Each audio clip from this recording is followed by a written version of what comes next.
From the outside, a man can look completely put together. He gets up on time, dominates his work, manages his investments, and handles his responsibilities without ever missing a beat. He keeps the machine running. But underneath that spotless competence, there is often a profound, silent isolation. He is surrounded by people who rely on his utility, yet he lives with the realization that no one actually knows who he is. This level of chronic social and premature death. Disconnection is a physical threat. The body requires belonging to function. When that internal ache gets loud enough, modern digital culture offers a highly specific map out of the pain. It directs hurting men straight to the optimization shelf, an endless feed of extreme fitness routines, constant financial hustle, and rigid stoicism. The promise here is the fantasy of the finished man. The logic dictates that if you can build enough muscle, accumulate enough wealth, and master your emotions completely, you will forge an impenetrable shield against ever feeling shame or rejection again. But these tools do not cure the isolation. Upgrading your armor might make you harder to hurt, but it also makes you impossible to reach, sealing you inside the exact loneliness you were trying to escape. Men are not born with a deficit in emotional connection. In boyhood, young males naturally form deep, affectionate bonds with their friends.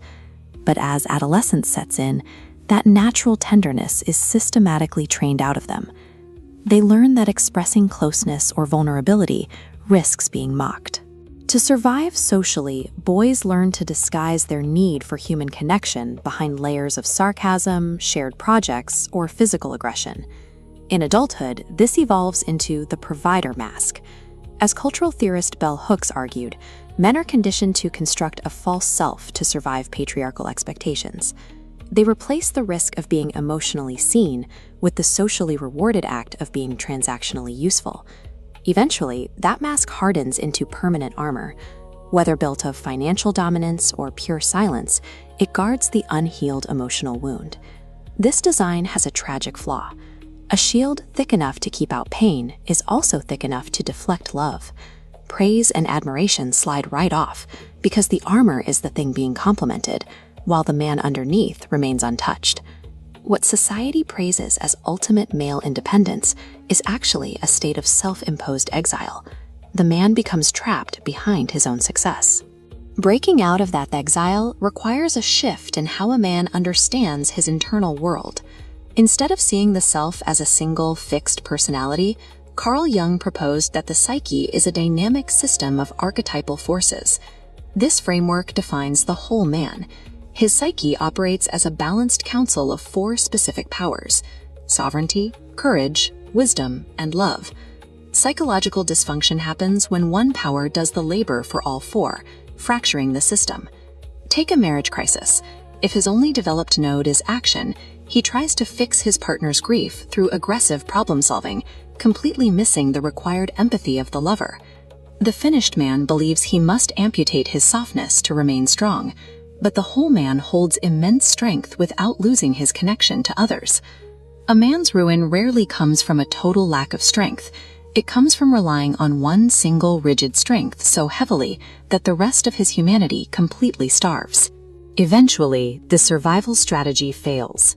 The armor stops working. This brings a man to the threshold, a fork in the road where he realizes the life he's built is no longer large enough for the truth of who he is. You can read about attachment styles and refine your routines with perfect clarity, but intellectual insight alone will not get you across. Action requires dropping the armor in front of another human being.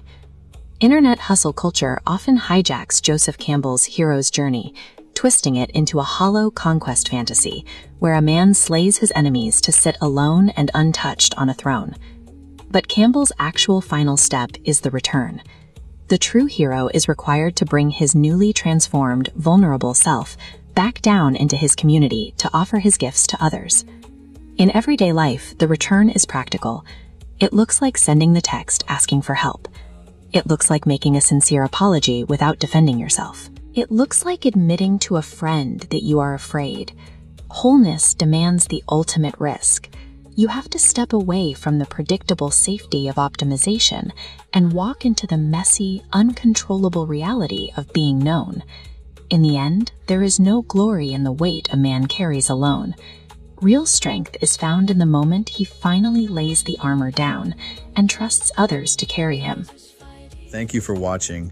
If something in this resonated with you, then you're already closer than you think. If you're ready to go deeper, there's a link below to my book, The Return of the Whole Man, The 4 Masculine Powers, and The Journey Out of Loneliness. This isn't theory, it's a framework you can actually use. Tap the link below and step into it.